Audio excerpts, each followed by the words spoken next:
All right, looks like we are live.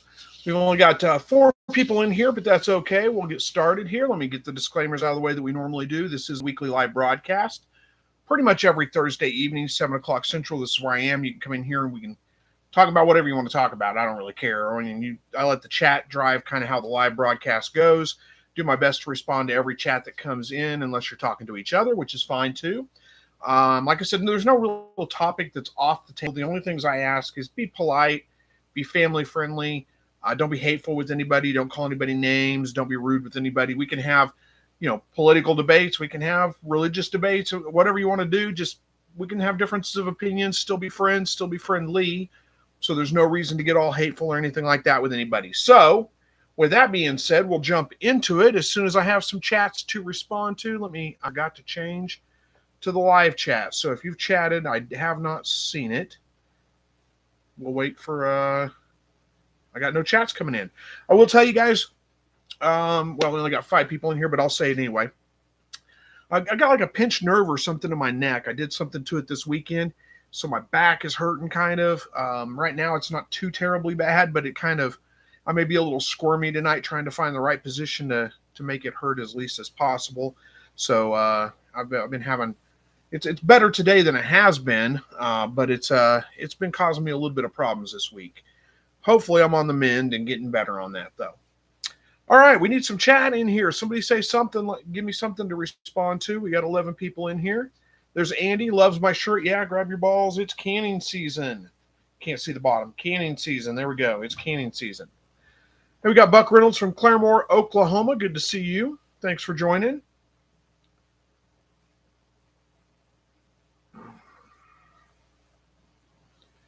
Dragon Girl is here. Good to see you. T. Dreader says, hello. I've thrown my back out a couple of times. Not fun. Yeah, not fun at all. And I wouldn't really say that I didn't throw my back out. I think it's a pinched nerve in my neck, but it's radiating down my back, just my shoulder area kind of really. I mean, I can deal with it. It's not terrible. It's not the worst thing that's ever happened to me. But it is. I mean, it hurts, And the worst part is it makes it really hard to sleep. So we'll see. Hopefully, I'll be able to sleep tonight. It won't be too bad. There's JCG says hello. Hello to you too. Good to see you.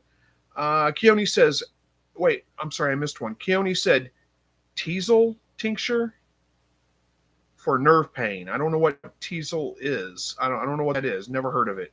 And then goes on to say turmeric for inflammation / back pain. Yeah, that's not a bad idea either. Rico Martin says, good evening from Tulsa, Oklahoma, just down the road from me. I know where Tulsa is. Good evening to you. Glad to see you. Thanks for joining. JCG says, I have to get a surgery for a torn labrum. It's causing chest pain. Really? Oh, that's not good. Well, prayers for you for a speedy recovery and a good surgery. I don't usually have these kinds of issues, so it's a little different for me. But it's kind of hurting right now, but I'll get over it. But I'm pretty sure it's nerve because it's just kind of a burning pain, It's not doesn't feel like a muscle. Marine Val says, good evening, everyone. I was here last night waiting for the chat. You were here last night, huh? A day early? I'm not late, am I? This is Thursday, isn't it? I think we're on the right day. I may be on the wrong day. I don't know. Tony Hard, last name from Toronto. Good to see you. JGC says, yeah. Says, thanks, yeah. If the nerve's causing pain, it's referred pain. What? If the nerve causing pain, I don't know what you're saying exactly. Kind of lost on that one. I think there's a typo in there. Hard for me to say. Oh, hard for me to speak to. Sometimes if I move just right, it quits. So it's getting better. It's getting better. I can go periods where it doesn't hurt at all, and then it starts hurting again. I've got to just kind of move around, get in the right position, and it'll kind of quit. Sergio Castro's got a bunch of waving hands. Hi to you too. Thanks for joining.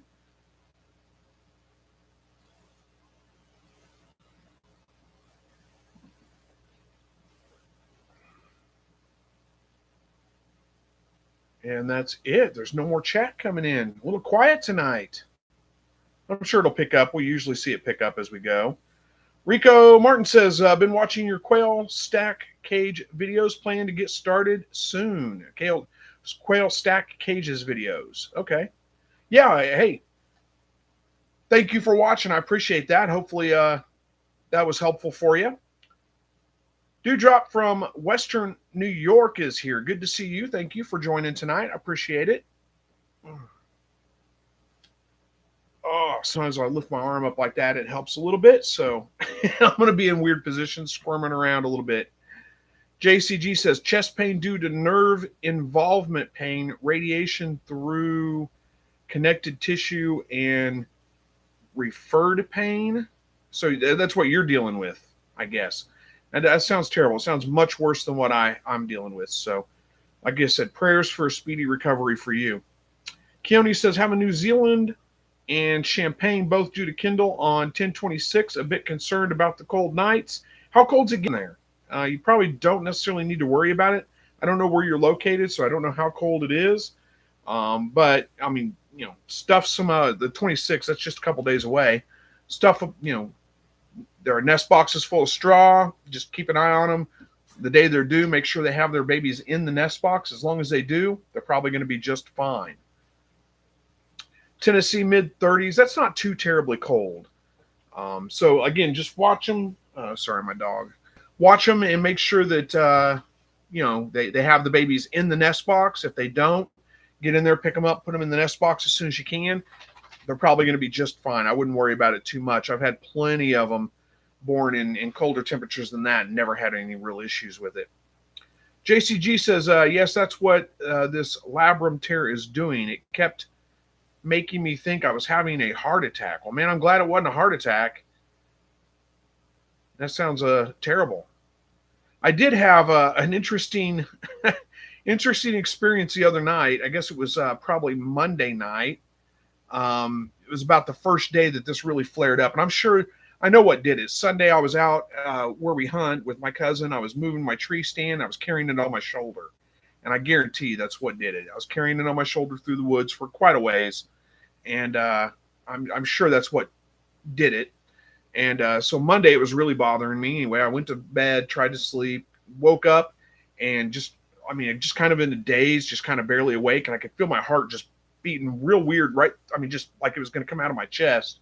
Just this real weird rhythm. Well, it wasn't my heart beating at all. It was a muscle was twitching. So it was when I finally, when I woke up all the way, I realized what it was. But yeah, my chest muscle was twitching right here. Just felt like my heart beating or something. But no, it was a weird experience for sure. Buck Reynolds says, hit the thumbs up button, everyone. Thank you, Buck. I appreciate that. David Lister says, good evening, Chris. I have tried breeding 3 sets of bucks and does with no success this year. They have had kits in the past. Could this be a part of a government shutdown? Yeah, I guess maybe. It could be. But I doubt it. I doubt it has anything to do with that. Who knows? Keep trying. Keep trying. That's not uncommon for does especially to be a little bit reluctant to breed sometimes. Alan says, hello, Chris and everyone from Virginia. Good to see you, Alan. Thank you for joining tonight. I appreciate it. And Buck says, going to breed 10 does tomorrow. Well, good luck. Hopefully they all lift right away and you have some successful litters off that. 10, that's a lot. That's a whole lot to do at one time.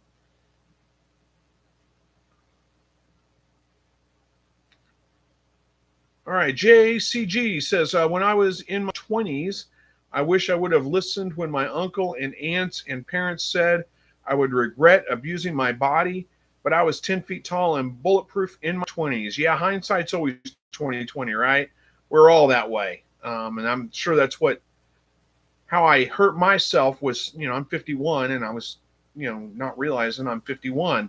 So, we got that tree stand down. I just threw it on my shoulder. My cousin had the back side. I had the front side, threw it on my shoulder, and we just went walking through the woods. And, it was probably, it was a pretty long walk through the woods with this tree stand carrying it. Probably shouldn't have done it that way. Forget that I'm not in my 20s or 30s anymore, that I'm in my 50s. So I got to be a little bit more careful now. Kind of stopped hurting for a minute. Maybe I don't want to say anything. I don't want to jinx it. No, there it goes again. So I got to keep my hand up, I think. Sorry, guys. I'm a little weird tonight. Dawn says, good evening from South Central Illinois. Good evening to you too. Glad to see you. Thank you for joining.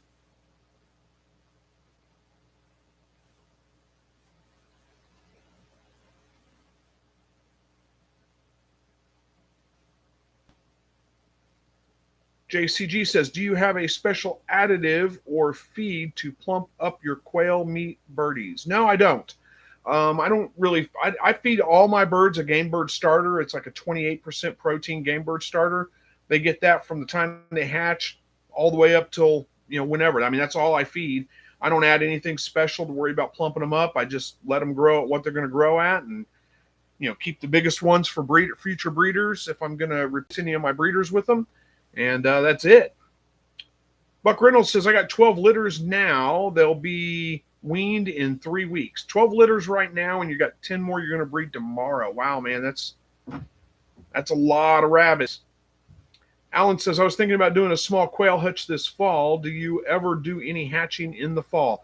I don't do much in the fall or the winter, hardly ever, because it's just I don't like breeding them, I should say, in the wintertime. It's just such a pain for me. I don't brood in the house. I brood out in my shed, and I have to keep them in the brooder longer. I just don't like doing it, so I just don't mess with it. I just let them have the winter off of hatching. I do keep lights to keep the eggs going, but I don't usually start hatching again until spring. Excuse me. Just about over this cold I had a couple of weeks ago. I tell you, it's been one thing after another with me lately, huh? I didn't even realize it. I didn't thinking about it. Still got a little bit of congestion left over, but I feel fine from that. JCG says, what's an average size of your breeders? My biggest one is 11 ounces, but on average, I had 9s and 10s. I couldn't tell you the exact weight on them. I don't really ever weigh them. They're probably close to that 10, 11 ounce weight, somewhere right around in there, but that's just a guess. I really don't know. Don says, I can't remember how long the quail molt for. They started laying sporadically, and then the roos don't fertilize. I tried AI, and not enough came out. You tried AI? Wait, I'm not sure what, like artificial intelligence? You tried that? I don't know if that's what that means. Or artificial insemination, maybe, with the quail. That's, yeah, okay. That's what you're saying. I can't imagine trying to do that. The quail molt's usually for just a couple of weeks. It kind of depends on a couple of different factors. Somewhere around 2 weeks is generally what I'm dealing with. If you've got really low protein in your feed, it may take a little bit longer. It takes a lot of protein to grow feathers. But usually within about 2 weeks, they start picking back up. And you should start getting fertile eggs again. You're saying your quail, the roos are not fertilizing. Maybe I'm not sure how you know that for sure. Are you saying that the roosters aren't breeding? They're not trying to breed with the hens? Do you have lights on them, or are you just relying on natural light? You say that the artificial insemination is a pretty simple process. Yeah, I can't imagine trying to do that though. David Lister says, for any gardeners out there with compost piles, can I use pine needles in the compost, or is that too acidic? You can put pine needles in your compost if you want to. They are a little bit on the acidic side. I mean, as long as you're not going too overboard with it, it should be fine. Just treat them like you would anything else you're composting. Get a good mix of your carbons and your nitrogens, and dried pine needles would be in the carbon kind of side of that. So those will work just fine, though. They're fine. They are a little bit on the acidic side, but it's not that high. And by the time they compost down, all that shouldn't be an issue.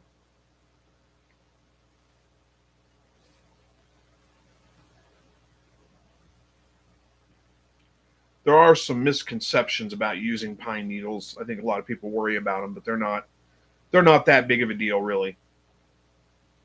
So Don says, I have lights as always 15 hours a day. I know because I crack open the eggs and look for the bullseye on the yolk, as always, too. So yeah, give them a couple more days and see. They should. And you're saying the roos do the act, but I guess nothing comes out. It may just take a couple of days. Give them a little bit longer. I bet that you'll start getting fertile eggs again pretty quick. JCG says fig trees love the pine needle compost. Well, I imagine they would. So would like blueberry bushes, right? They like acidic soil. But honestly, like I said, once you compost them down, that acidic, it shouldn't be that big of a deal. Oh, see if that helps. So right at the moment, I know I'm sitting kind of weird. My back's not hurting, so hopefully it keeps up that way.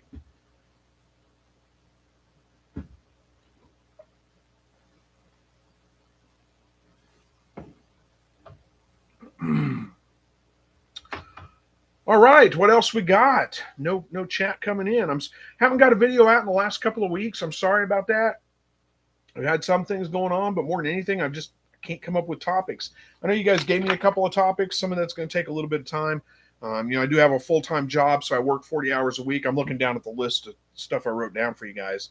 So sometimes it's a little bit tough on the weekends to kind of come up with something, and I've been in a slump lately, but I'll get out of it. I'll get back on track. Give me some time. DePiper Farm says, my standard quail chick weighs 4.5 ounces at 3 weeks. Wondering if that's good weights. At 3 weeks, 4.5, probably. I don't ever weigh them, so I'm trying to think about like where that's at. That's about at 3 weeks. Yeah, that's probably good. That's about on track, I would think. JCG says, when your best breeding season for your rabbits? I typically start breeding rabbits like any time now. Like I don't know if I'll do it this weekend because it's supposed to rain like all weekend long, and I don't want to stand out there in the rain trying to breed rabbits. But yeah, this is the time of the year that I start breeding. I usually breed them from like October. It's been a little bit warm, so I've kind of waited a little bit. But we do have cool front coming through now. It's starting to cool off, especially at night. And I usually start breeding from October through like late February-ish, somewhere around in there, and then give them the summer off. Chester Hickman's here. He says, good evening. Good evening to you too. Good to see you. Dawn says, I'm just busy with hatching eggs before they went infertile. Rabbit gets a nest box the same day I lock down. LOL. So yeah, you got rabbits getting ready to have their babies the same day you go into lockdown with your quail hutches. That could be worse. Good luck on your both. Good luck on your hatch and good luck on the kindling. Hopefully it both go well.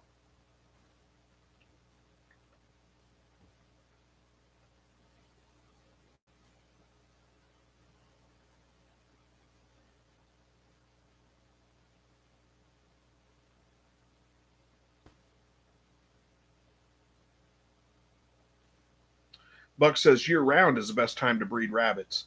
Yeah, I mean, there's plenty of people that breed year-round. I like to take the summer off because it's so hot. It just doesn't feel like, I don't know. I just don't like to do it because the rabbits tend to struggle a little bit in the heat. But there's no reason you can't. You can definitely breed them all year round. JCG says, how's your deer season going? Any leads or success? Well, I haven't actually been out doing any hunting yet. I did go out on Sunday, though. Like I said, moved my tree stand. It was in a spot. I wasn't having any success in the spot I was in with that. So I've got another tree stand out that's a fairly decent one, but I wanted this one out in a different spot. So we scouted it out, put the tree stand up, stuck a trail camera out there, and I've had a couple of bucks come by. Nothing real big yet, but some decent ones come by it so far. Within just a day or two of me hanging the tree stand and the camera out there. So I think that's a pretty good spot. I'm looking forward to it. I think it'll do well, but haven't actually done any hunting yet. Chester Hickman says, I'm going to start breeding my does here in the next week or so. Well, good luck. Hopefully they all lift right away, have good, successful litters. Hopefully. That's what you always hope for.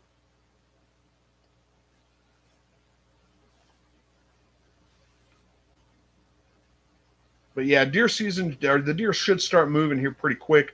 We haven't gotten a whole lot of activity. I mean, we got does on the cameras, but not a lot of decent bucks coming through yet. But they're starting to move around a little bit more. So I am optimistic. I did not get a deer last year.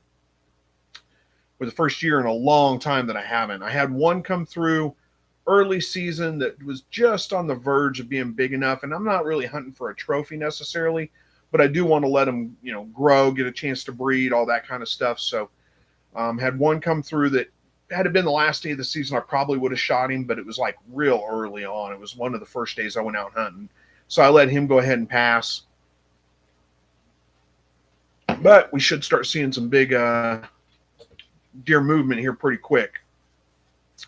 David Lister says, my 53 quail chicks are 10 days old now. They're changing over from zoomies to flutterbugs and several escaped attempts. Yeah, I know how that goes. They grow super fast, though. But congratulations on that. You got them up to 10 days. That's good. JCG says, roughly how many pounds of meat do your rabbits supply you in a year? Oh, boy, I couldn't tell you. Good grief, how many? Let's think about this. How many did I? I usually get like, and I didn't eat a lot of rabbit this year because I sold a whole bunch of them. Sold most of my silver foxes, all my silver fox litters, for $30 a rabbit. So, at $30 a rabbit, I'll sell them instead of eating them. I'll go buy other meat. I can get a lot of meat for $30. So, I didn't eat a whole lot of rabbit, but let me think about this. 7. So a couple 100 pounds. I don't know exactly how many, but roughly probably close to 200 pounds roughly of meat that I would have gotten out of them had I eaten them. Hey, there's Verna. She's here. Good to see you, Verna. 15th like. I appreciate that. JCG says $30 a rabbit. The way they breed buys a lot of steak. Yeah, I didn't actually buy steak with any of it, though, because good grief, steak's expensive right now. It's like $25 a pound for a decent steak. So I didn't buy any steak, but I did put it into other things. We can buy a lot of food for $30. A lot more than just the amount of meat that we get off of a rabbit.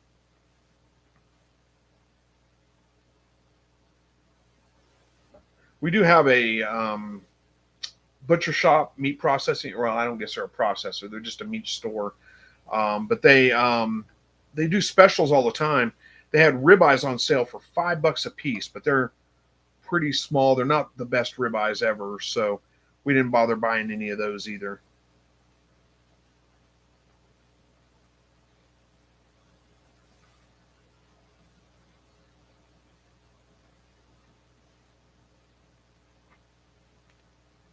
I thought about, we do have a local processor here that is doing bulk beef. You can buy a half or a quarter a cow for $6.50 a hanging pound. So I thought about doing a quarter cow from them. They raise them themselves. So I thought about doing that. I just haven't pulled the trigger on it yet. And I haven't had any meat. I'm sure it's good. I just haven't had any meat from them, so I don't know, just how great it is. But anyway, JCG says, I've been doing the carnivore diet and meat prices are forcing me to go keto. Yeah, meat prices are high right now. Especially beef is high anyway. Pork's not too bad right now. I haven't bought chicken because we raise chickens, our meat chickens, so I haven't really paid much attention to chicken prices. But we're about out of chicken, so I'm going to probably have to buy some. But yeah, beef in general. Hamburger right now, almost $6 a pound roughly for hamburger. I think that's about what it's going for right now. Verna says even chicken is expensive nowadays. Yeah, everything's gone up in price for sure. Dawn says I'm on a paleo diet since 2013. Nice. I'm on the whatever I want to eat diet. I pretty much just eat whatever I want to. I don't eat a ton though. I very seldom eat more than about once a day. JCG says, how much of a pain is it to process meat chickens? It's not that bad, really.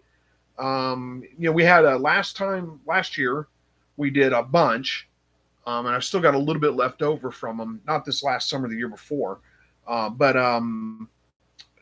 we did a whole bunch, and we had a couple of people helping with the processing, so that kind of helps a little bit.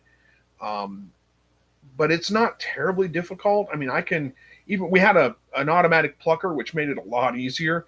But even hand plucking, I can hand pluck a chicken in about 3 minutes roughly, and then my wife, can gut them, and then I go to the next chicken, and we just kind of get a process going there. It's not really too bad.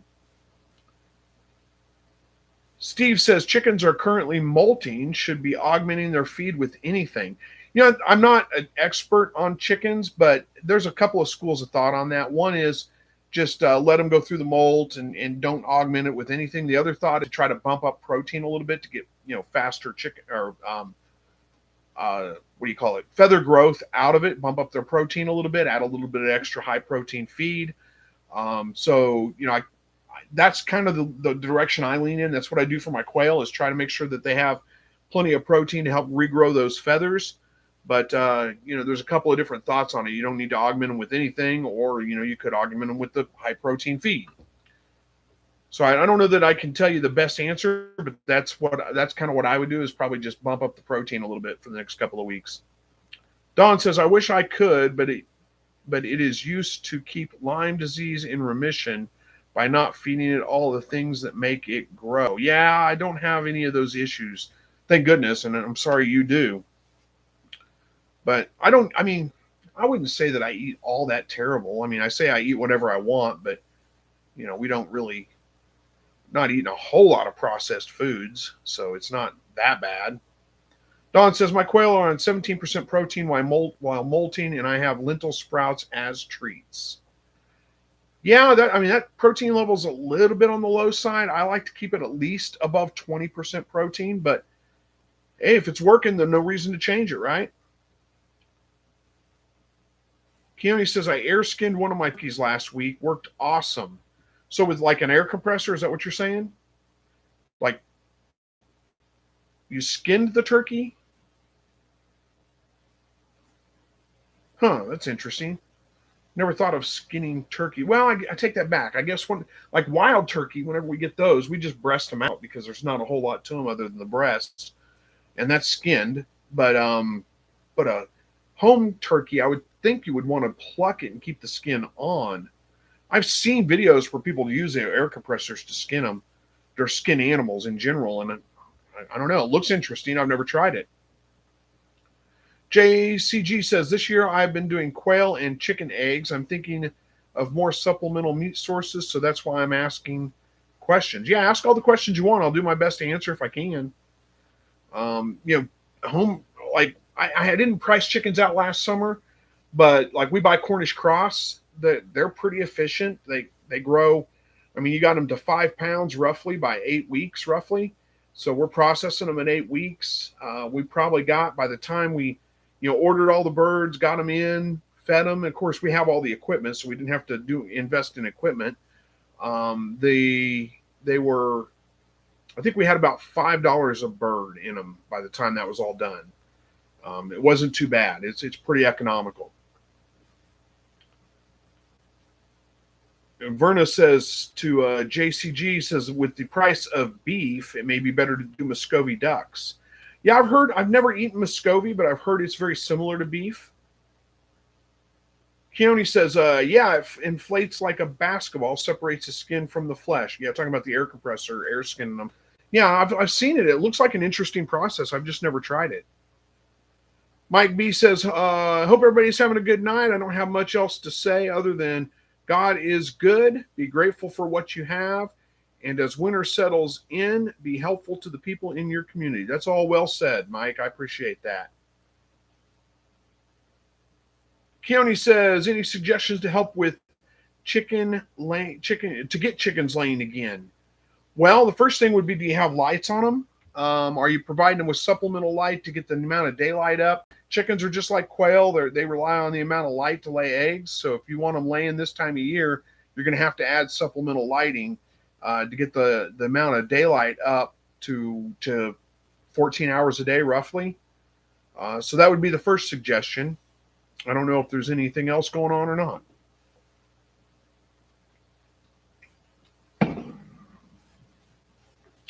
So we're at the halfway mark. We got 30 minutes left. You guys can see my lazy dog laying down here behind us. Right over there.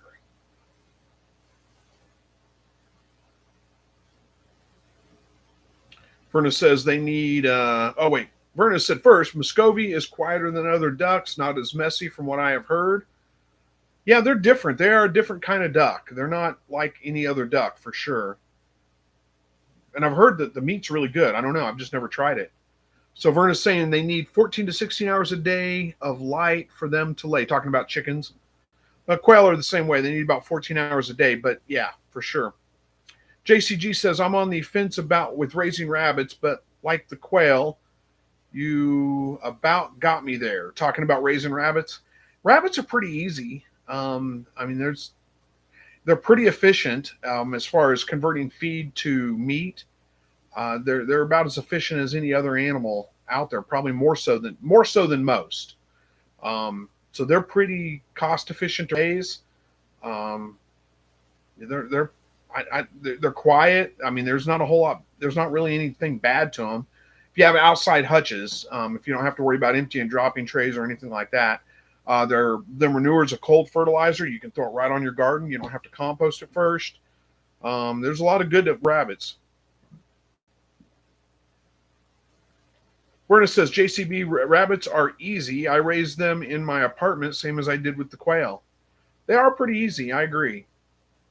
JCG says my dog is doing the same thing. You would think he had a rough day. Yeah, that's pretty much what my dog does all day long. Well, he jumps up and looks out the window and barks at somebody going by or something like that every once in a while, but most of the time he's just laying around. Steve says, my first year in Southwest Missouri, we have a rainy, cold front coming this weekend. My chickens are free range but molting. Should I keep them inside their pen to ensure they are out of the rain? You know, I don't know, honestly, if that's an issue. So you're in Southwest Missouri. I'm in Southwest Missouri. I don't know exactly where you're located. We might be pretty much neighbors, huh? But anyhow, we've got a bunch of rain coming this weekend. I don't know that you need to, give them access to get out of the rain, of course, but I don't know that you need to really pin them up. Maybe somebody here has a little bit more experience with chickens, can speak to them better than I can. But I think the chickens would be smart enough to stay out of the rain if it's going to be a problem for them. But we'll just have to see, huh? Mila says, hey, Chris, I have 6 female jumbos and 1 male. Hatch rate is bad. 30 eggs, only 1 or 2 hatching. Is it time to add another retire the current male? Advice appropriate. Milan from the UK, London, huh? So you've got 6 jumbo females, 1 male. How old are your birds? That might help kind of decide a little bit. Are you sure that, I don't know that it's a fertility issue. Are you sure it's a fertility issue? Most of the time when you have bad hatches, if it's not a fertility issue, it has to do with the temperature in the incubator. So I would start with probably checking your fertility, which is pretty easy to do. Collect up about 10 eggs, crack them all open, dump them out, look for that little bullseye ring around the white dot in the egg. If 9 out of 10 of them have it, it's not a fertility issue. You got 90% fertility. So then you would go to the next thing, which would probably be to calibrate your incubator if you haven't done that already. Get like 2, I always say get 2 so you know, but get 2 thermometers, calibrate them, make sure they're accurate, throw them in your incubator, run it for a little while, see what they read versus what the incubator says it is. Chances are it's probably off just a little bit. You may have to adjust it to get it just actually right. So we'll wait for you to respond a little bit and see if there's something else on that. But that's my advice. And now if your fertility is awful low, again, do you have lights on them? Depending on how old your birds are, it may be time to replace them. We'll see. JCG says, is it just my TV or is there a green tint in your room? I don't think there's a green tint in the room, but maybe somebody else can speak to that too. JCG says, I think it's your connection. Now I see a pink tint. Well, maybe. I don't know. I don't think it's pink or green. So let's see. Mila says about 6 months. Okay, so 6 months old is not too old at all. Verna says also has to do with the age of the eggs that you incubated. That could be a case too, depending on how long you're keeping the eggs before you incubate them. But I would think that if you're looking at, yeah, my room's dark. Here, I can turn the lights just a little bit. See if that helps. I do, yeah, I do keep it dark in the room. Just light up myself. Sorry. Where were we at here? Yeah, I would think if you're only getting one or two hatching, that it's probably not the age of the eggs. You're saving a max of 7 days, which is fine. Yeah, those two things I would go with. Check your fertility. Crack open a couple eggs, dump them out, see if they're fertile or not, and then from there go with calibrating your incubator. Those are probably that. I'm guessing it's going to be an incubator issue.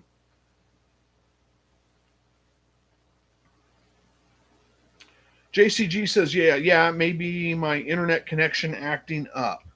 Could be. I don't know, honestly. I don't think it's a. I can actually bump up the exposure a little bit. Oh, wrong way. There we go. How's that? A little bit brighter anyway. You got a close up of me too.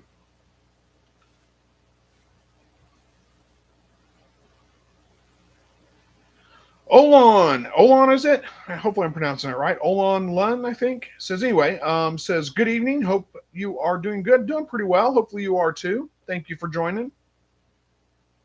Verna says, check how many hours of light the birds have, the temp of the incubator, and are you hand turning or do you have an egg turner?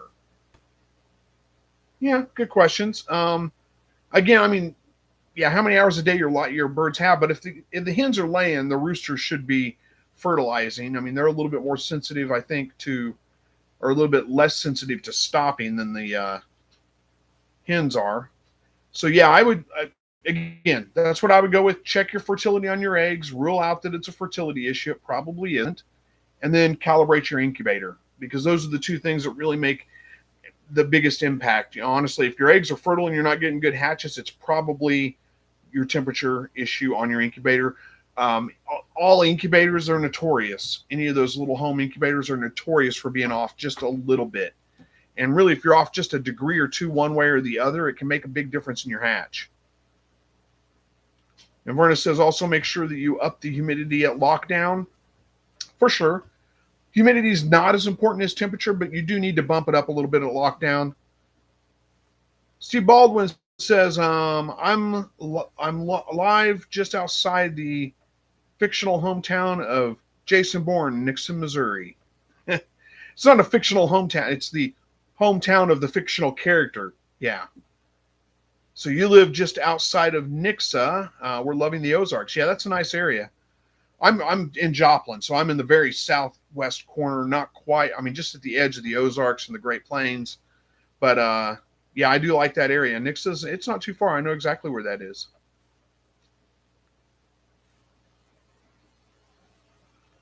It says the Ozarks are beautiful. They are indeed. I mean, I'm kind of biased because this is where I'm from, but I do love the Ozarks. JCG says, so what's the best dispatch method for your rabbits? I've heard there was a broomstick method because the dispatch is something I need to figure out if I get meat rabbits. Yeah, so yeah, I used to use the broomstick method almost entirely. It's pretty humane. It does a pretty good job. It does leave a lot of bruising around the neck. So basically, what you do is you put the rabbit on the ground, you stick a broomstick or some kind of stick like that across the back of their neck, put your foot on each side, grab their feet and pull, and it basically just dislocates their neck. And it's pretty quick and it's pretty humane, but it does leave a lot of bruising on the meat there. So that's a little bit of a turnoff for a lot of people. I've been recently using a 22 caliber pellet rifle. Just basically make a crisscross between their eyes and their ears and that little X on the top of their head where that forms. That's where you put the pellet right there. It does a pretty good job too. No bruising of the neck meat. So that's a plus for that. Both of those work really well. Verna says to JCG, a choke chain method is good too. Yeah, it's basically the same thing as broomstick, except for you don't have to bend down on the ground. It's up in the air. Use a choke chain, pull, do the same thing, really. Malone says, thanks, Chris. We'll check fertility first. Yeah, that's the easiest thing to check for sure. My guess is you're going to need to calibrate your incubator. If you haven't done that already, you probably need to do it. Let's see, Picard. I don't know how to pronounce that. Says, missed y'all. Well, we miss you too. Thank you for joining. Appreciate it. Good to see you. So 20 minutes left. Boy, time flies when you're having fun, doesn't it?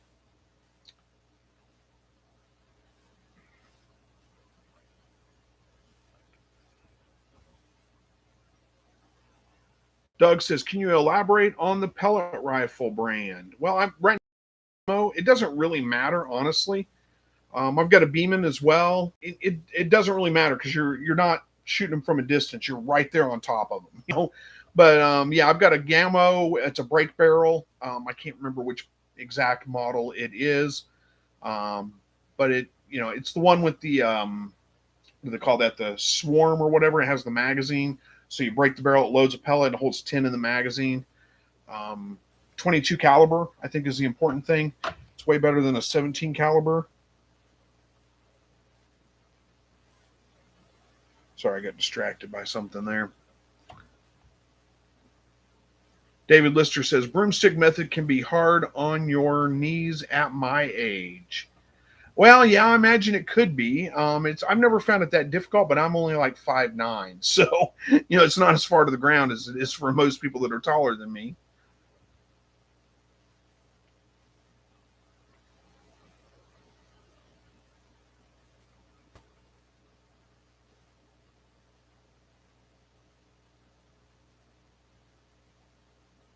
I will tell you while we're talking about that, and I don't know if it's just me or if it has anything to do with the air rifle that I have, but JCG says, do you shoot them in the cage while feeding them? No. I take them out of the cage, I set them down on the ground, take the pellet gun, put right between their ears, basically that little X that's across there, pull the trigger. So, if you were much shorter than me, it may be a little hard to do because, holding that rifle while you're holding a rabbit too, it may be a little difficult if you're much shorter because your arms aren't as long, but it works out okay for me. It's not a big deal. But I will tell you that rifle, I cannot hit anything over about 15, 20 yards away. I mean, it's a spring, what do you call spring fire? Basically, it's when you break, it's a break barrel that, cocks a spring and that's what pushes the air. And it's just incredibly inaccurate. And I don't know if it's because I got the wrong pellets for it. I don't know if it's the rifle itself or if it's just, I don't know how to shoot a spring gun very well. Because I'm a pretty good shot with a regular rifle and even a pistol, but not with that. Picard says, if a rooster lays eggs on peak of a roof in springtime, what way does the egg fall, east or west? Good question. I don't know, but yeah, Verna's got it right. Roosters don't lay eggs. JCG says, I'm 6'1". Well, yeah, you should have no problem with it then. I'm like 5'9", 5'10", so I can hold the rifle and a rabbit on the ground, and no problems. It's not a big deal for me.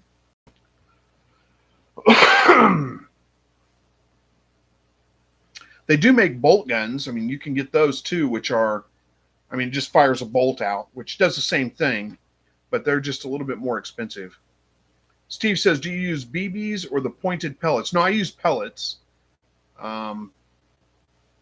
22 caliber pellets. I don't even think this thing will shoot BBs. I don't think it will. Verna says, why not a pistol? Like a pellet pistol? If you have one, that would work too, I guess. I don't see why not. I don't know that I've ever seen a 20 caliber pellet pistol, though. Just pellet rifles is all I've seen. But maybe wrong. I don't use if I didn't live in town, I would just use regular 22 ammo. But I live in town. I can't go shooting a Berna says, yes, a gas-powered pistol. Yeah, I guess you could use that. Here's the problem with that I've noticed, and I've never owned one. I've shot them a couple of times with friends or whatever, and what I've noticed is that, like, the first handful of shots you get out of them, like the little CO2 cartridges they put in them, they're pretty good, but then it loses power over time. So I don't know. JCG says the sights on pellet rifles are not the greatest. I don't think it's because it's a spring. I just think it's the sight off of your pellet rifle. Maybe. I mean, that may be it. I don't know. It's just not at all precise. Like I can put it on a bench and shoot, like at 25 yards, and like here's a bullseye. It's like here, here, here. I can't shoot a group with it. But I think it is. I mean, they jolt a lot, and I think I'm trying to hold it. But I've looked up stuff about this and read about it. I probably need to find the right pistols. That will help a lot too. But if I've read about, like, I'm trying to hold it like a regular rifle, real solid, and I've always heard you need to kind of loosen up your grip on them a little bit. So I don't know. Maybe it's that too. I think there's a little bit of a learning curve. It's not the same as shooting like a regular rifle. Don says our BB rifle can take pointed pellets, but in this town of 300 people, it is $120 fine to shoot it. Really? Well, nobody ever knows I'm shooting it, so I don't worry about that too much. But yeah, that would be a problem too. But normally, if you have I do have a BB2 that will take pointed pistols as well, but it's .177 caliber. I like the 22 caliber. I want a bigger round, a more knockdown power to put them down quicker. David says, I'm 5'9", but the ground gets further away every year. Hey, I know how that goes, man. I'm not quite there yet. I'm still able to get up and down, but I can feel it coming. Pickard says, I built your quail hutch design a few years ago, and I thank you for your info and insight. Thank you. You're absolutely welcome. Hopefully that's worked out well for you. It's worked out well for me. JCG says, what is your top items you can do? Your quail, what now? What is your top items you can do? Your quail eggs. I don't know what you're asking. I'm sorry, man. I'm guessing there's some typos in there, and that came out a little jumbled because I don't know what that means. The top items I can do about quail eggs. Oh, what now? Are you asking if I can quail eggs? I do not can eggs. No, I don't do that. Oh, what do I like to can? Oh, okay. So vegetables, canning. I can tomatoes and pickles and pickled okra. What else? Yeah, tomato. I already said tomatoes, didn't I? Tomatoes are one of my favorite things. I really like when we we didn't do a garden this year. We plan on doing it next year, but we always do like 2 or 3, probably 2 beefsteak tomatoes, and those are for like fresh eating bacon, lettuce, tomato sandwiches, that kind of thing. Love tomatoes. And then we do like 7 or 8, maybe 9 paste tomatoes, and those are canning tomatoes. So we can all those, and there is nothing like the middle of winter opening up that jar, and I mean it's just like the garden, a fresh garden tomato all over again. So those are probably one of my favorite things to can. We do pickles, we do green beans. Let's see what else. Pickled okra. I love pickled okra. That's one of my favorite things as well. I used to do a lot of jellies, but I find that I just don't eat much jelly, so they would go to waste.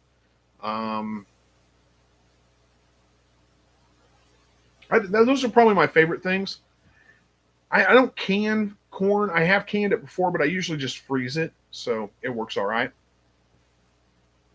Yeah, you're looking at my shirt about the canning season. Yeah, it's one of my favorite shirts for sure.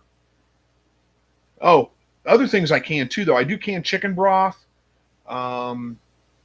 turkey broth. I make a lot of those. In fact, I'm out. I need to make some more. Steve Baldwin says, I'm embracing the Ozark life and taking on archery as a hobby. Do you ever bow hunt? I do, but I bow hunt with a crossbow because I am no good with a regular bow. I haven't practiced enough. I don't own one. I own one. It's my dad. It's sitting over there in the corner. I don't think you can see it. I think it's off camera. But it was my dad's bow from like the 70s. It's not an up-to-date bow, and I never got good at shooting a bow. I just haven't ever practiced with one enough. I imagine if I invested in one and I practiced with it, I'd get good at it. But Missouri allows crossbows to be used during bow season, and I can shoot a crossbow pretty good, so that's what I use. Keone says, canned meat, butter, and fruit and veggies saves on freezer space. Yeah, I don't really have too many problems with freezer space. I don't eat a whole lot of fruit. I eat vegetables, so we can most of our vegetables. I don't can meat. I never have, and I have a weird hang up about canned meat. I don't know why. It just doesn't seem right to me for some reason. I need to get over it. It's my own thing. But Steve says, wait, JCG says, I pickled some quail eggs here. Yeah, I don't like pickled eggs. I've tried a couple of different recipes, and I haven't found one that I liked yet. But hey, I'm glad you do. I just haven't found any that I like. Steve says, crossbow. That's a good idea. Yeah, it's a lot lower learning curve. But hey, if you own a bow and you're, getting good at shooting it, there's no reason not to use that. Go ahead. The good thing about the crossbow is that, like I said, the learning curve is just really low. I mean, it's like shooting a rifle. Don says, I lived 9 years in the Ozarks and then went back for another 2 years before I came back to Illinois because I had property in both places. Should have stayed in the Ozarks. Yeah, I don't blame you. I'm not a big fan of Illinois, mostly because of their politics, but, that's another story. So I'm kind of curious, though, to Steve, where did you come from that the Ozarks is so different? I'm just kind of curious. JCG says, I pickled a regular quail egg and an Asian spicy quail egg, and they were pretty delicious. Well, I'm glad you like them. I haven't found one that I liked at all, so I don't know. To me, they were just weird. They weren't very good. I know lots of people that just love them.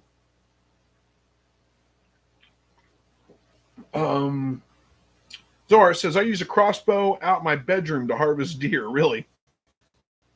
I think that's probably illegal, isn't it? But hey, go for it, man. Why not? I will. Our town actually passed an ordinance recently, or I guess it's an ordinance where they will allow bow hunting deer in city property. Has to be private property over an acre in size, and you have to have permission, but they'll allow you to do it. And Zora says, deer, no, my bedroom is my blind. Well, I guess that's true. Why not? It takes the fun out of it to me. I mean, I maybe not. I have seen deer out behind my house before, but it's not common, and I haven't ever seen anything very big. It's usually just small does. And not very common. Not very often, just a couple of times.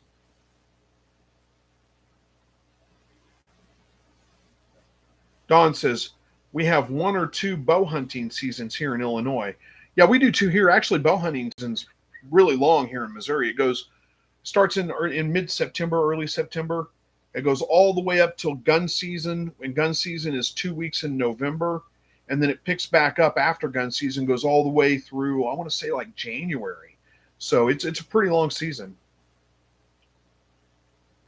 Yeah, Don's saying it's the same kind of thing. You say you think it might be before rifles and then one after. Yeah. I mean, I don't think of it as 2 seasons, it's just one, but there's a period right there during rifle season where you can't use a bow. Zora says, I found pickled quail eggs so much better if left for 3 weeks minimum in the fridge. Yeah, I mean, I guess that would make a difference if you liked pickled eggs. JCG says, I had the option. If I had the option, I would ask the deer to kindly step into my freezer so I am not against a bedroom. So I'm not against a bedroom blind. Yeah. I don't know. I kind of like I like the deer meat for sure, and that's the reason I hunt. But I like the experience too, just being out in the woods, hunting down an animal in its own environment, free range. We're not putting bait out for them or anything like that. It's all just free chase kind of situation, and I just kind of like that whole idea. Let's see. Pickard's got another riddle for us. It says, riddle: a box without hinges, a key or lid, yet golden treasures inside is hid. I've heard that before, but I don't know right offhand. What is that? Was that one on The Hobbit? Did they do that riddle on The Hobbit? Or I guess it would have been like the Fellowship of the Rings, the first one. But anyway, Don's, I don't know right offhand. Somebody's going to know it. I can't remember. Is that like it's like a piece of fruit, right? Some kind of piece of fruit. I don't remember. Anyway, Don says, I used to process deer for my ex-hubby. He Had buddies that bow hunted, so some nights I would come home from work and have to process 3 deer for them. That's a whole lot to do after work. I've actually never processed my own deer. I've thought about doing it, but my problem is I don't have like a walk-in cooler or anywhere to age them, and it doesn't ever seem to be cold enough to just hang them outside. So don't have that option. But anyway, Steve says retired from the Navy. Well, thank you for your service. As my last duty station was in deep South Texas, so I wanted to see the trees again and avoid hurricanes. Plus, I think it'll be nice to have all 4 seasons. Yeah, it definitely is. I lived in Texas for a while. It wasn't deep South, it was deep East Texas. But yeah, you may sing a different tune when winter is here. Maybe. I mean, our winters aren't super harsh. I mean, it gets cold. We get snow occasionally, but not super harsh. We very seldom, we'll get down below 0, but it doesn't hang out there for like weeks on end. So it's not too bad. It makes you appreciate summer a little bit more. Dawn says, I would come down the street and see deer hanging in our tree and know I had to go inside and back to work. Hello. Yeah, that doesn't sound like fun at all. JCG says it's eggs. What's eggs? Oh, eggs are the answer to the riddle. You're right. Okay, I got it. Yeah, makes sense. Kitten Son says, random question. Been hatching quail for a few years. It has been hit or miss. Last batch, good humidity. Chicks peeped and then died. Any thoughts? Interesting. That's unusual. How high was your humidity? You said good humidity. If it was super high, then that may be a little bit of a problem. Also, are you supplementing your quail with any calcium or anything like that? Because if you add extra calcium, a lot of times if they get too much calcium, it can make their eggshells a little bit hard, make it hard for the chicks to hatch out. So that could be something to do with it. Have you sanitized your incubator? Or maybe some kind of bacterial issue going on? It's hard to say. Don says, I processed them for them, talking about the deer. They would each give me 1/3 of a deer. They used huge bag ice coolers, and they would all carry in. Said you could put bodies in those coolers they had. Yeah, I've got a couple of coolers. I mean, I could part out a deer and put it in coolers, but my problem is I'm usually shooting a deer. It's like Sunday evening, and I got to go to work on Monday, and it just doesn't ever work out. Zora says, my young quail, 12 weeks old, have no feathers on their back. Older in same cage are fine. It was very hot when they grew up and never developed feathers much on the back. Any ideas? That sounds strange. I've never had that happen necessarily. I mean, I would say molting, but if they never developed feathers on their back, that doesn't sound right at all. What's your protein in your feed? Is it like really low protein maybe? Because sometimes if you end up with like too low a protein, they'll start picking feathers because feathers are pretty high in protein. They'll start picking those feathers from the other birds, and it may be that. Maybe they're just getting their feathers plucked out. Dawn says, I had chicks pip and die once. I was in a foam incubator, and too much humidity would cause the ones that pipped too high, and they would shrink wrap. Yeah, well, usually what happens if you have way too high humidity is they drown, basically.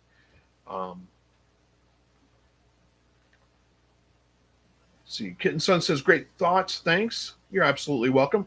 We got 1 minute left, so we're about out of time here. We'll see how much we can get through this 1 minute. JCG says, my quail hatch has been great this year. I have been giving high 80 to 90% hatch rates, so I'm thinking next year that will drop. Well, it might drop a little bit. Hey, you're doing something right. Congratulations on that. Zora says, feed 28% protein, so it's not a protein issue. I don't know that I've ever had an issue with birds not growing feathers at all. You got me stumped on that one, man.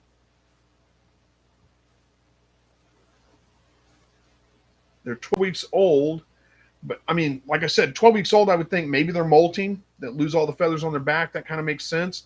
But you said they never grew them in to begin with. So I'm sorry, man. I don't know on that one. Steve Baldwin says, another great informative session, Chris. I appreciate your channel. Well, thank you very much. I appreciate you guys coming in here and joining me. Yeah, it is time to wrap this one up. So should see you guys again next week. I'll try to get a video out for you. Dawn says, thank you, Chris. Hope your back is okay. Right now it is. It doesn't hurt really at all right at the moment. So, and it's been getting better. We're going on about 3 days now. Monday, Tuesday, Wednesday. So I guess we're on 4 days right now with it. So it is getting better. Still hurts, but it doesn't hurt as bad. So I think I'm on the mend. I think hopefully another day or two, maybe just be back where I need to be. So anyway, all right, guys, we're going to wrap this one up. Thanks for joining. Appreciate it. We'll see you guys next week. As always, God bless.